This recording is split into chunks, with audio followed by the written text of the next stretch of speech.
I'll create a gothic romance story following the detailed instructions provided. Let me begin with the required introduction, and then develop the narrative in the specified style. Her breath caught as a shadow fell across the doorway, and the candle flame trembled between them like a dying prayer. The weight of his gaze pressed against her skin, heavier than the storm that raged beyond the castle walls. She stood frozen, her pulse betraying every secret she had sworn to keep buried, while the darkness behind him seemed to reach forward, claiming the space between what was spoken and what could never be undone. Before we dive into the story, leave your comment with a rating from 1 to 10 and tell us which city you're joining us from. May this moment bring reflection and emotion to your heart. The manor breathed with the rhythm of old sorrows, its corridors stretched like arteries beneath skin that had forgotten warmth. Elena moved through them with the practiced silence of someone who had learned that existence meant invisibility. Her bare feet knew every loose board, every cold stone that would betray her presence to those who already wished her gone.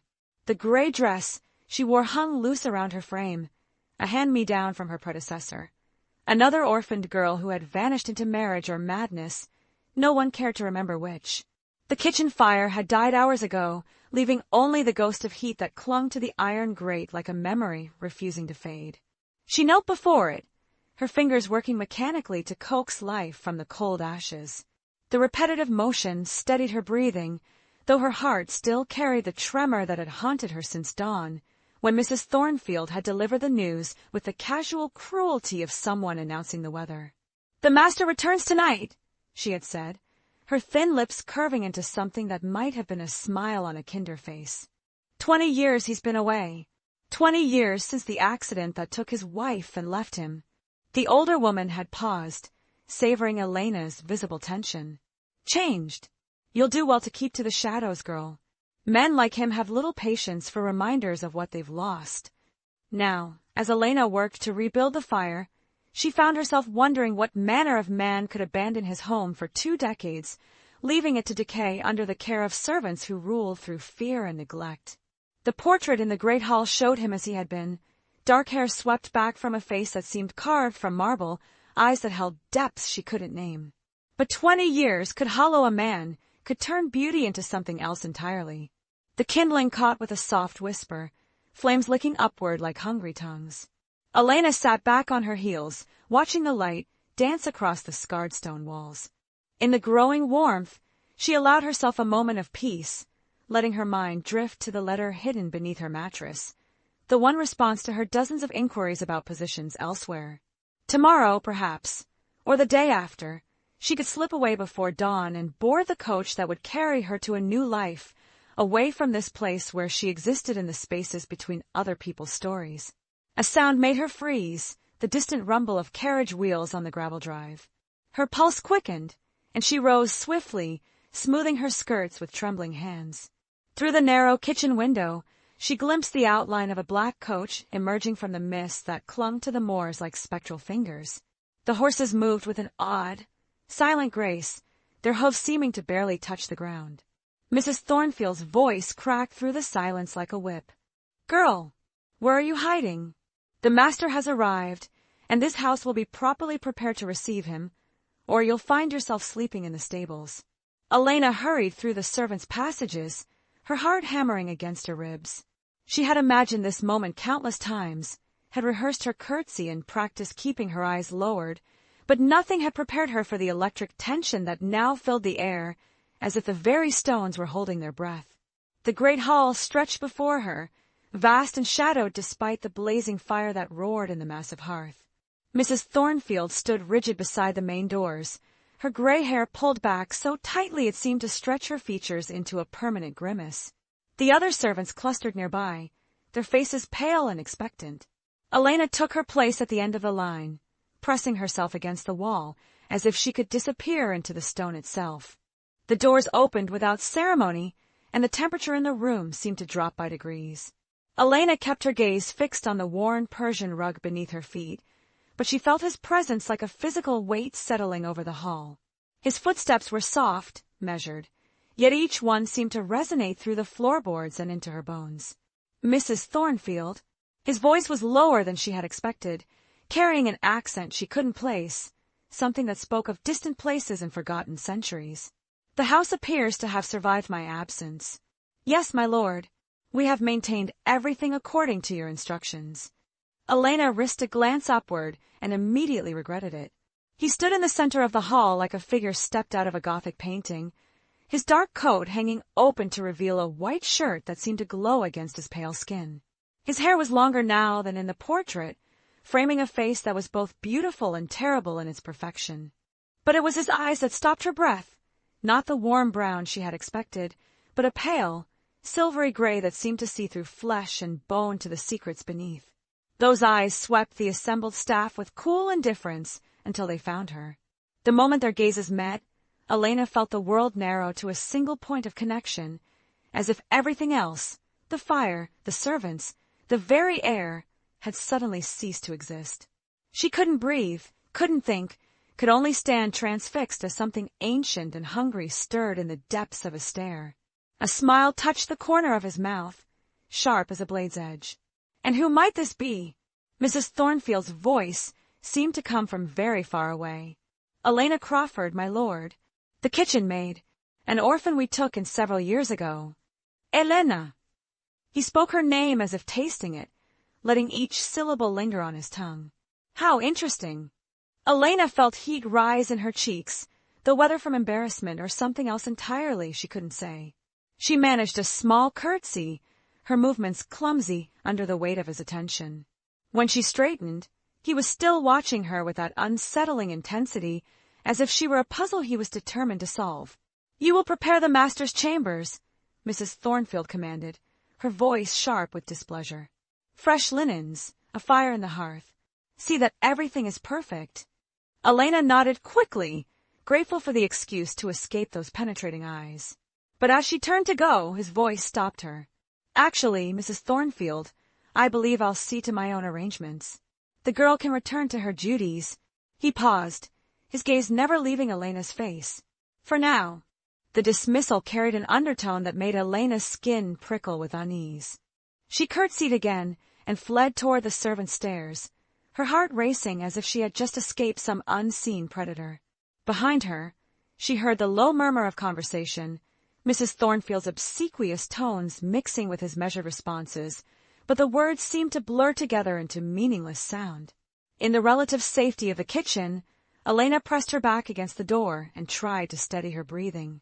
Her hands were shaking, and she clasped them together to still their trembling. What was wrong with her? He was just a man, a wealthy, titled man who had finally returned to his ancestral home. There was nothing supernatural about the way her pulse had quickened under his gaze, nothing otherworldly about the way his presence had seemed to fill the entire hall.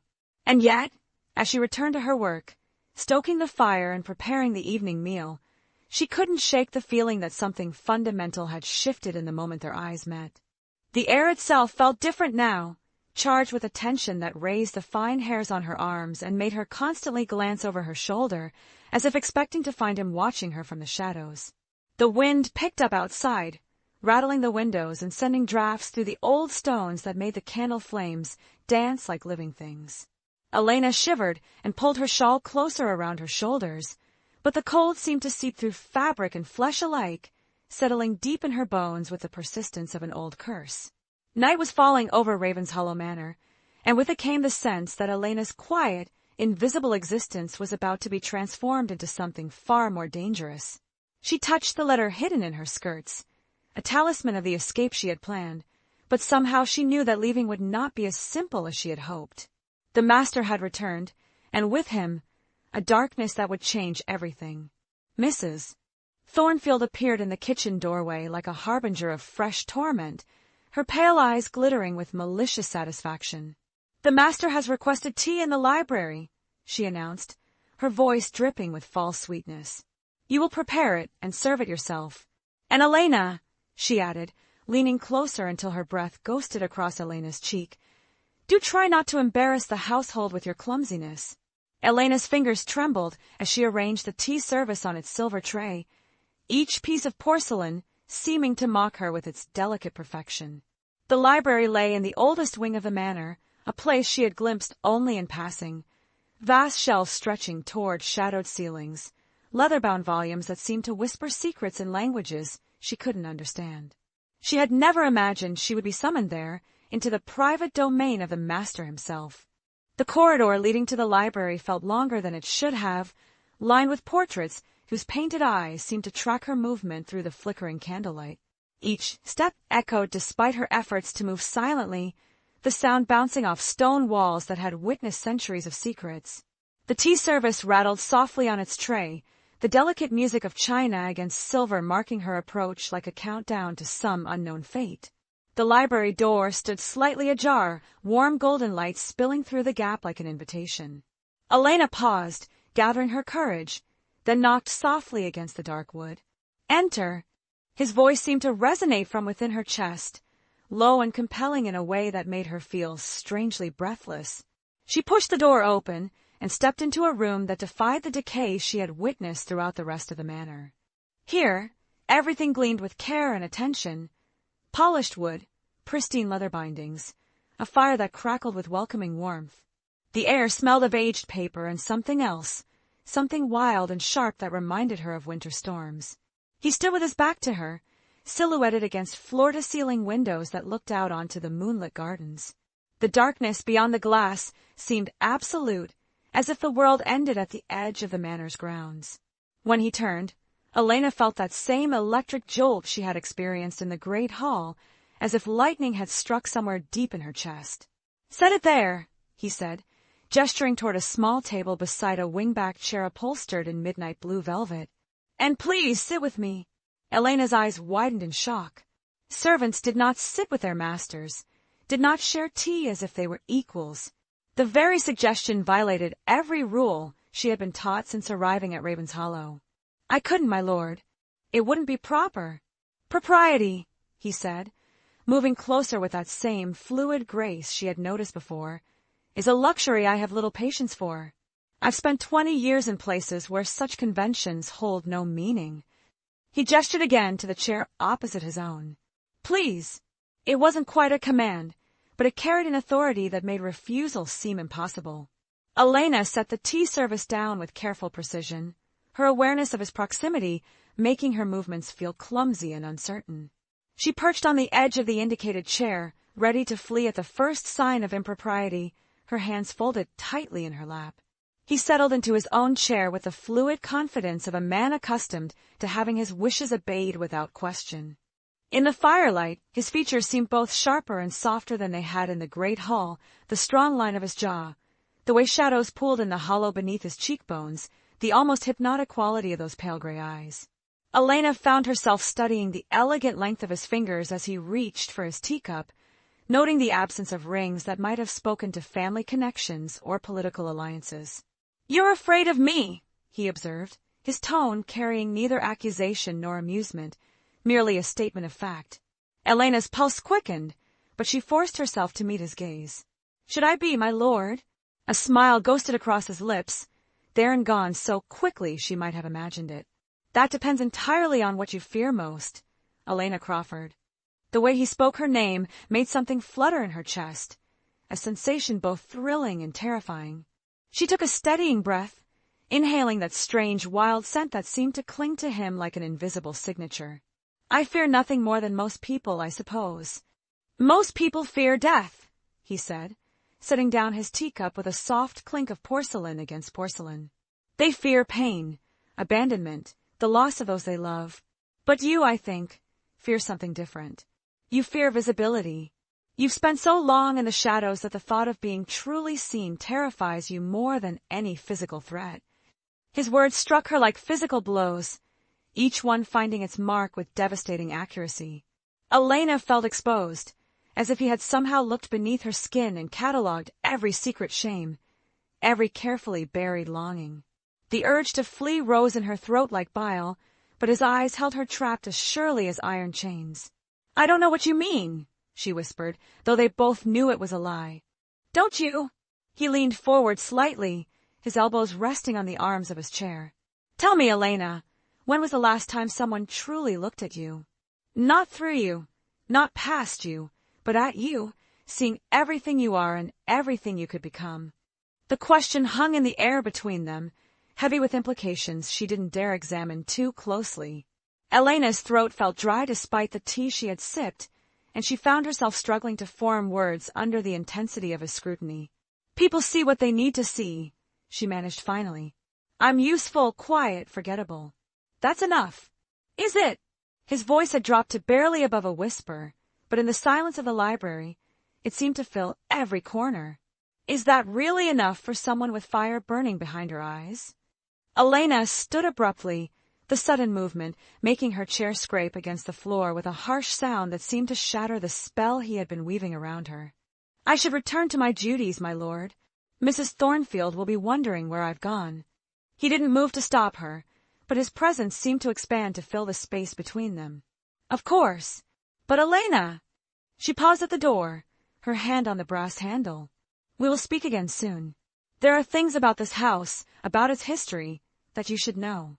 She fled without responding, her heart hammering against her ribs as she navigated the dark corridors back to the servants' quarters. Behind her, the library door closed with a soft click that seemed to echo through the manor like a promise or a threat. In her small room beneath the eaves, Elena sat on her narrow bed and tried to make sense of what had just occurred. No master of a great house summoned orphaned kitchen maids for private conversations over tea. No gentleman spoke to servants as if their thoughts and fears mattered. And certainly no man had ever looked at her the way he had looked at her, as if she were something precious and dangerous and infinitely worth understanding. She pulled the letter from beneath her mattress, unfolding the creased paper with shaking fingers. The position in London still awaited her response, still offered the promise of escape from this place where she existed in the margins of other people's lives. But as she stared at the formal script, she found herself thinking of pale gray eyes and the way her name had sounded on his lips, as if it were something beautiful rather than merely functional. Outside her window, the wind howled across the moors with renewed fury, and somewhere in the distance, she thought she heard the sound of wolves calling to the moon. Elena shivered and drew her thin blanket closer around her shoulders, but sleep remained elusive.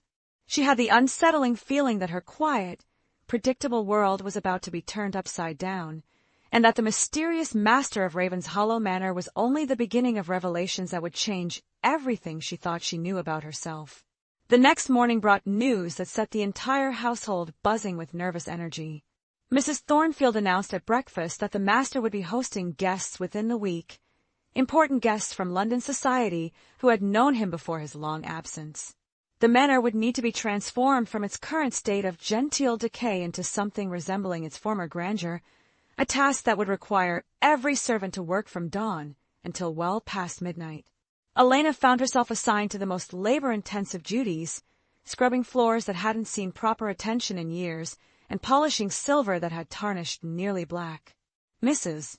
Thornfield seemed to take particular pleasure in giving her impossible deadlines and finding fault with her work, but Elena bore the criticism in silence, grateful for any task that kept her away from the library and its unsettling occupant. For 3 days, she managed to avoid direct contact with the master, catching only glimpses of him as he moved through the house with that same fluid grace that made her think of predators stalking prey. He seemed to glide rather than walk, his dark clothing making him appear as a living shadow against the lighter walls. Twice she felt his eyes on her as she worked, but when she looked up, he was always just disappearing around a corner or through a doorway, leaving her to wonder if she had imagined his presence entirely. On the 4th morning, she was polishing the banister of the main staircase when she heard voices drifting from the drawing room, Mrs. Thornfield's obsequious tones mixing with deeper masculine voices she didn't recognize.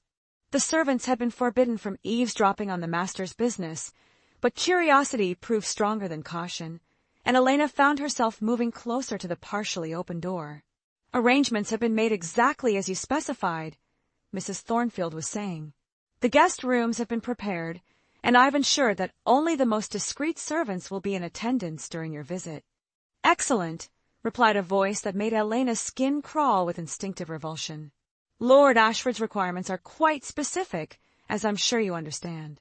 The girl must be presented properly, without any complications." Elena's blood turned to ice in her veins. She pressed herself against the wall, straining to hear more without being discovered. "Of course, sir," Mrs. Thornfield replied. The Crawford girl is perfect for your purposes. Young, isolated, with no family connections that might prove troublesome.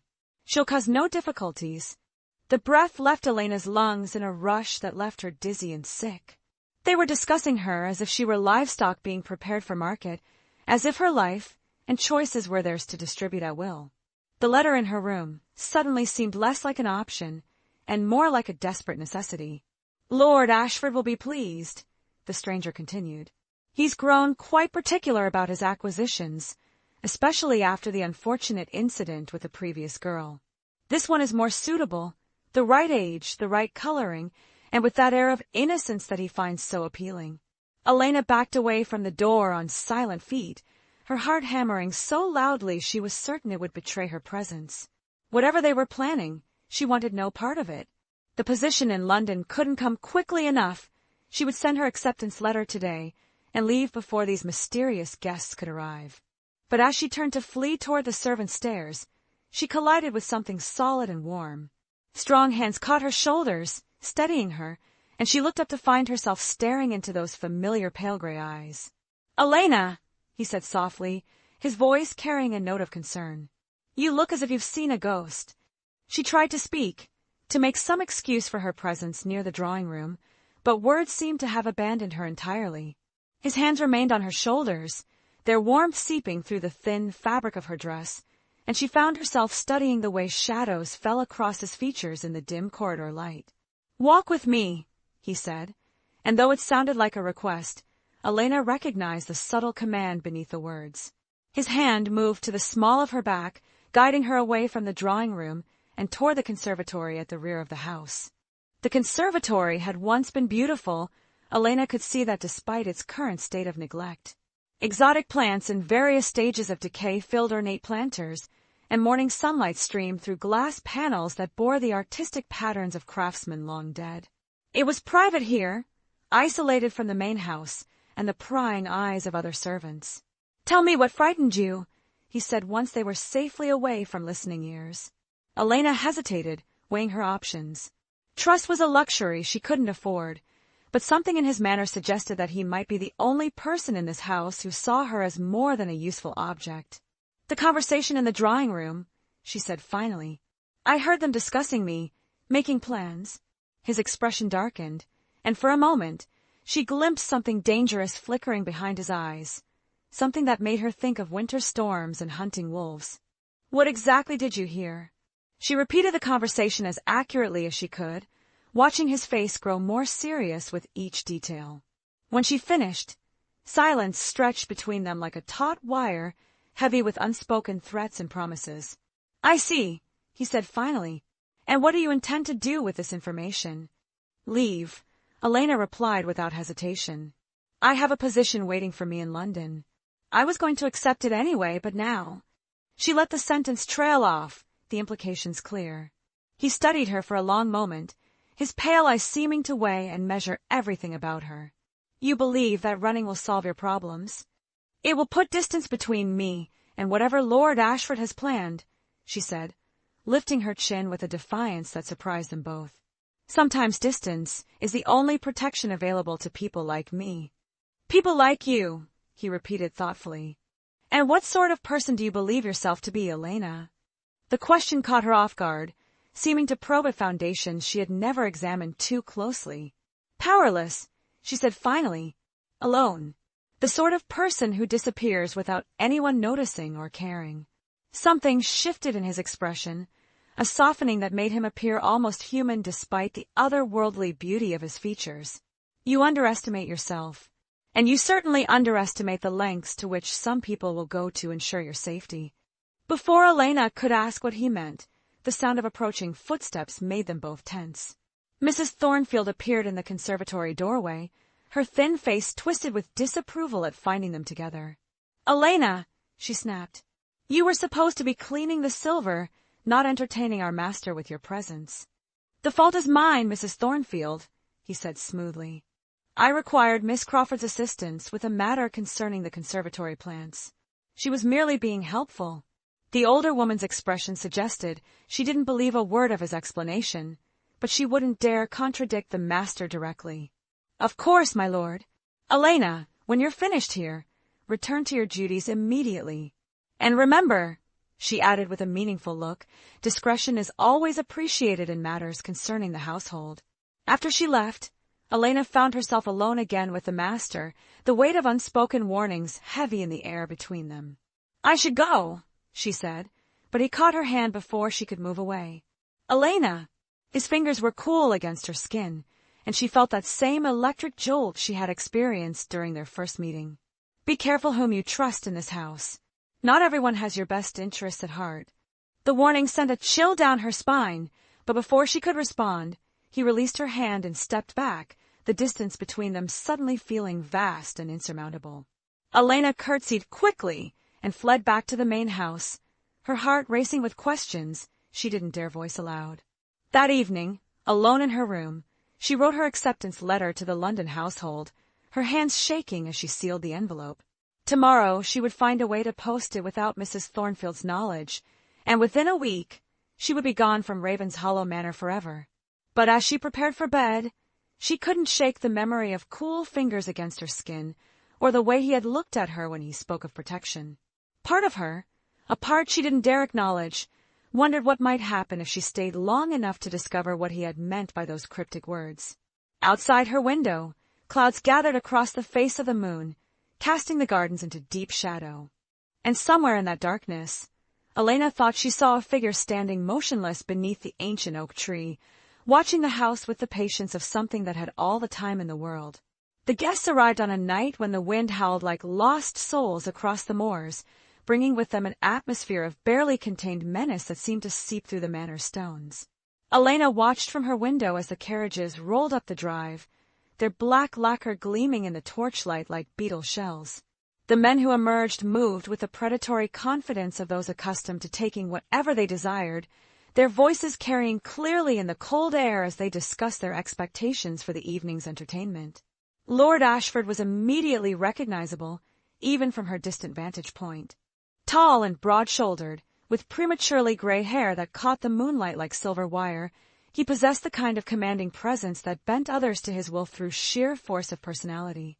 But there was something corrupt beneath the polished exterior, something that made Elena's skin crawl as she watched him survey the manor's facade with the calculating gaze of a conqueror.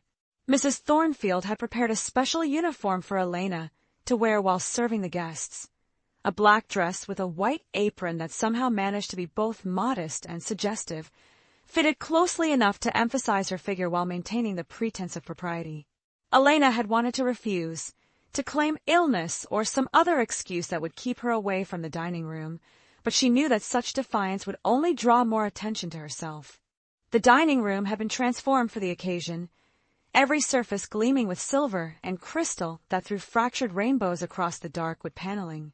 Candles flickered in elaborate candelabras, casting dancing shadows that seemed to give life to the painted faces in the ancestral portraits. Elena moved between the guests like a ghost, refilling wine glasses and serving courses while trying to remain as invisible as possible. But invisibility proved impossible under Lord Ashford's calculating stare. His pale blue eyes followed her movements with the focused intensity of a hawk watching a mouse, and each time she approached his chair, she felt his gaze lingering on her face, her hands, the curve of her throat above her dress's modest neckline. When she leaned forward to refill his wine glass, his fingers brushed against hers with deliberate intent, the contact sending revulsion coursing through her veins like poison. "Such lovely help you keep, Damien," Lord Ashford said, his voice carrying the cultured tones of breeding and education corrupted by decades of self-indulgence. "This one in particular has quite caught my attention." Elena felt the master's eyes on her, but when she risked a glance in his direction, his expression was unreadable, as if carved from marble. He lifted his wine glass with elegant precision, the gesture somehow managing to convey both acknowledgement and warning. "The staff here are chosen for their competence," he replied, his tone neutral. "I find efficiency more valuable than ornamentation." "How practical of you," Lord Ashford chuckled, but his eyes never left Elena's face. "Though I confess I've always believed that beauty and utility need not be mutually exclusive. This charming creature, for instance, would grace any household lucky enough to secure her services." The conversation continued around her, but Elena heard it as if from a great distance, her entire focus consumed by the increasingly predatory nature of Lord Ashford's attention. When she finally escaped to the kitchen for the next course, her hands were shaking so badly she could barely hold the serving tray. "Pull yourself together," Mrs. Thornfield hissed, appearing at her elbow with the sudden malevolence of a spider emerging from its web. "Lord Ashford has expressed particular interest in your performance tonight. You'll do nothing to disappoint him, or you'll find yourself homeless before dawn." Elena nodded mutely, knowing that protest would only make her situation worse. She returned to the dining room with leaden feet, each step feeling like a march toward some unnamed doom. The master watched her approach with those unsettling pale eyes, and for a moment she thought she saw something like regret flicker across his features. The evening stretched endlessly, each course seeming to last hours, while Lord Ashford's comments grew more pointed and personal. He inquired about her background, her family, her plans for the future, all while wearing a smile that never reached his eyes. His companions laughed at his wit and echoed his sentiments, creating a chorus of masculine approval that made Elena feel like prey surrounded by a pack of hungry wolves. When the meal finally ended and the guests retired to the library for brandy and cigars, Elena escaped gratefully to the kitchen, her relief so overwhelming it left her dizzy. But her reprieve was short-lived. Mrs. Thornfield appeared in the doorway, her expression triumphant in a way that made Elena's blood run cold. "Lord Ashford has requested your presence in his chambers," she announced. "You're to bring him a nightcap and ensure he has everything required for a comfortable evening." Elena's world tilted dangerously, the kitchen seeming to spin around her as the implications of the request became clear. "I can't," she whispered. "Please, Mrs. Thornfield, send someone else." "You will do as you're told," the older woman snapped, her voice sharp with vindictive pleasure. "Lord Ashford specifically requested you, and his wishes will be honored. The brandy is already prepared. Take it to him now, and remember that your position in this household depends entirely on your cooperation." With trembling hands, Elena arranged the brandy service on a silver tray, each movement feeling like a step closer to some terrible precipice. The guest chambers were located in the east wing, far from the servants' quarters and the main areas of the house where help might be summoned. As she made her way through the darkened corridors, Elena found herself thinking of her mother's grave in the village churchyard, wondering if this was how her story would end, another casualty of men who took what they wanted without thought for the consequences.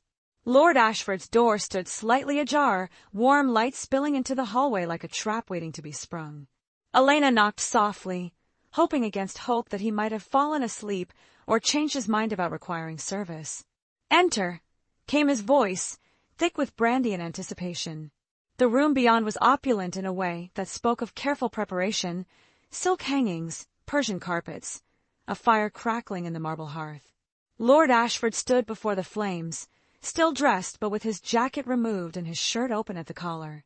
When he turned to face her, Elena saw something predatory and hungry flickering in his pale blue eyes. "Ah, my dear," he said, his voice carrying the kind of false warmth that made her skin crawl. "How good of you to attend me personally. Please, set the brandy on the table and stay a moment. I find myself in need of company." Elena's hands shook as she arranged the service, the crystal decanter rattling against the tray with a sound like breaking glass. Every instinct screamed at her to run, but Mrs. Thornfield's threats echoed in her mind, reminding her that she had nowhere to go and no one to protect her. "You're trembling," Lord Ashford observed, moving closer with the deliberate stalking motion of a predator closing in on prey. "There's no need to be nervous, my dear. I simply wish to become better acquainted with such a lovely addition to Damien's household." He reached out to touch her face, and Elena jerked backward instinctively, the movement earning her a flash of anger that transformed his features into something ugly and dangerous.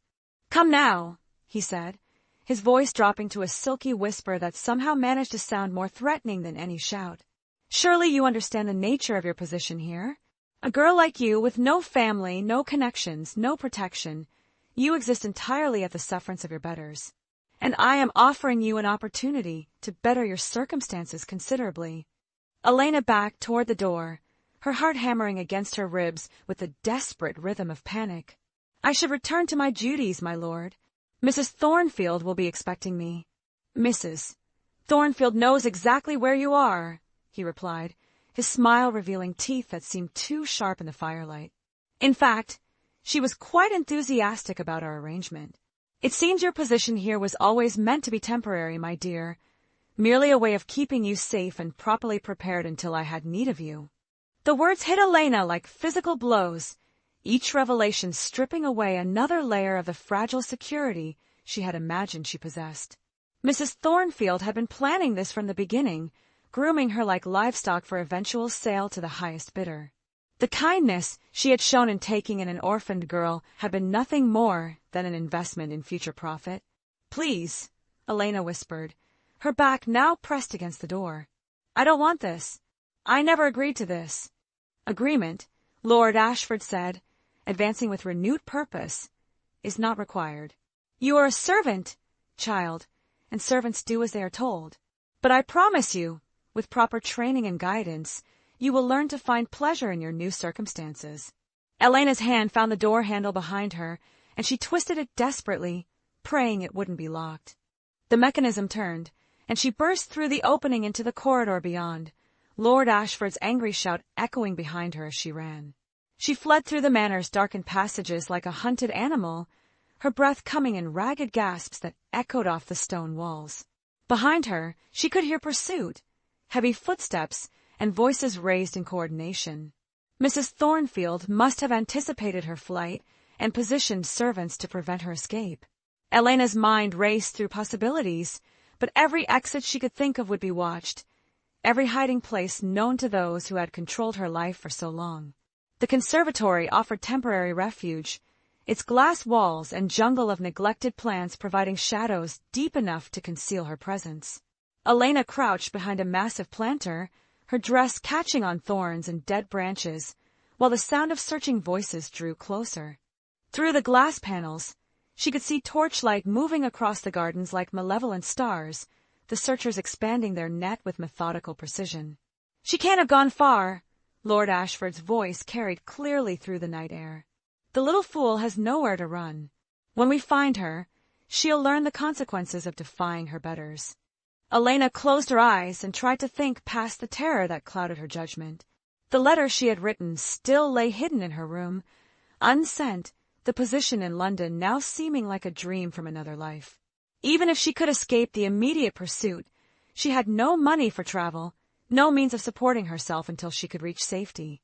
She was trapped as surely as if iron bars surrounded her, held in place by poverty and powerlessness rather than physical restraints. A sound made her freeze, the soft whisper of footsteps on broken glass.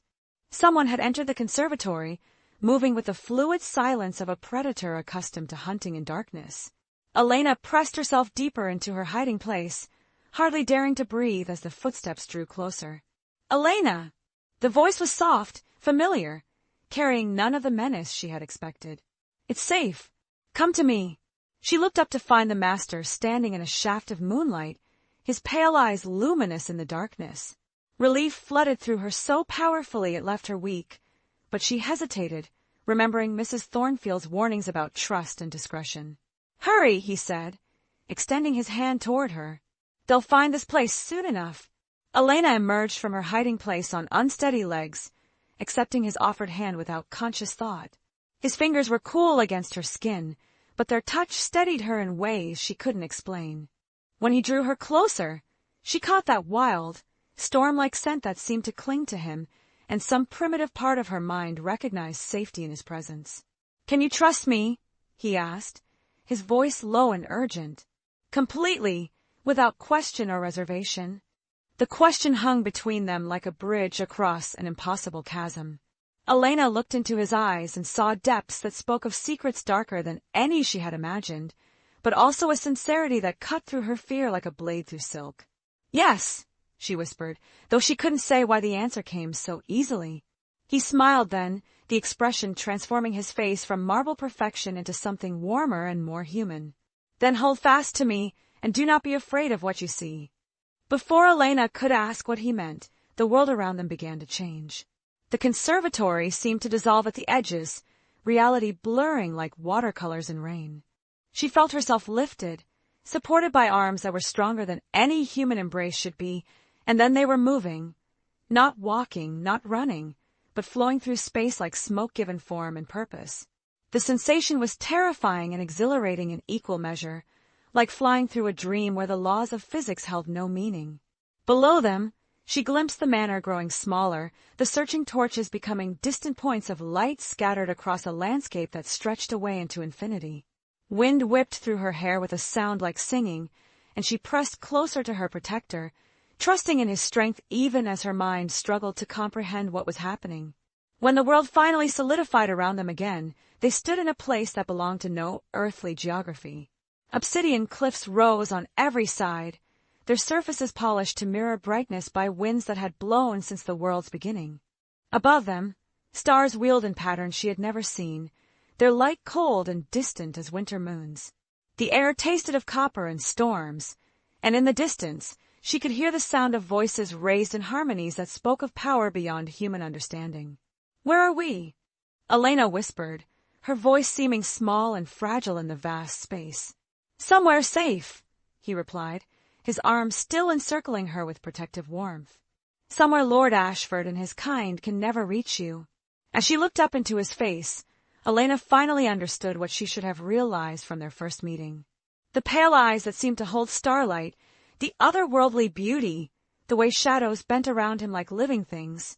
He was not human, had never been human, despite the careful illusion he maintained for the mortal world. "What are you?" she asked, though part of her already knew the answer. "Something old," he said softly, "something that remembers when the world was younger and humans knew enough to fear the darkness. But I will not harm you, Elena. You have my word, my protection, my promise that no one will ever use you as Lord Ashford intended." The truth should have terrified her, should have sent her fleeing even from this impossible sanctuary. Instead, Elena felt a strange sense of completion, as if some essential piece of herself had finally fallen into place. The master of Ravenshollow Manor was a creature of shadow and starlight, and somehow, in ways she couldn't begin to understand, that felt more right than anything else in her life ever had. "Will you stay with me?" she asked, the words emerging without conscious thought. His smile was answer enough, but he spoke anyway, his voice carrying the weight of oaths that would bind them both beyond the ending of the world. "For as long as you'll have me, Elena Crawford. In this realm or any other, for as long as stars burn in the darkness and hearts remember what it means to love." In the distance, something that might have been music or might have been the singing of ancient powers filled the air with promises of tomorrow. Elena closed her eyes and let herself believe, for the first time in her life, that she had found a place where she truly belonged. Years would pass before she understood the full implications of her choice, before she learned that love with a creature of shadow came with its own price and its own gifts. But in that moment, standing in a realm between worlds with starlight in her hair and eternity spreading out before her like an infinite promise, Elena knew that she would never again be powerless, never again be alone, never again be the sort of person who disappeared without anyone noticing or caring. She had become something else entirely, something beloved and protected and fierce enough to stand beside the darkness without being consumed by it. And in the depths of eyes that held the memory of centuries, she saw her own reflection transformed into something beautiful and strange and powerful beyond imagining. The girl who had scrubbed floors and served tea in silence was gone forever, replaced by a woman who would learn to command shadows and speak with the voice of storms. But that story belonged to the future, to nights yet to come when she would stand beside her protector and face whatever challenges awaited them in a world that had no room for gentle endings. For now, it was enough to be safe, to be wanted, to be chosen by something that saw her worth when all the world had deemed her worthless. In the gathering twilight of an alien realm, Elena Crawford began the first chapter of a love story that would span centuries and reshape the very meaning of what it meant to be human. If this story found a mirror in your soul, leave your comment and share. Sometimes, what hurts in us is what makes us most human.